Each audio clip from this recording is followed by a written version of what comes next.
জানি না সেটা জানে কে?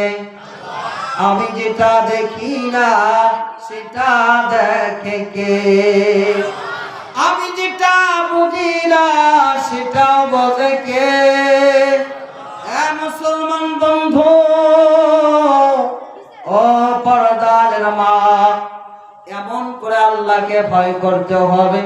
রাতের অন্ধকারে নিরাকা একবারে নিজেই অন্ধকারে একলা কেউ না, ওই জায়গার মধ্যে আল্লাহকে ভয় করা, ওই রকম ভয় করতে হবে।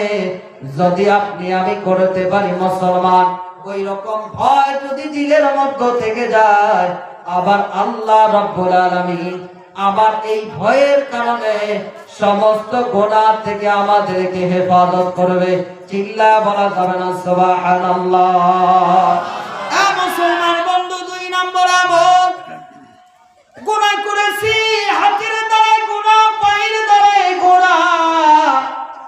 ও পরদারের মা, কথার দ্বারা গুনাহ করলাম, জীবন গুনায় গুনায় কাটিয়ে দিলাম।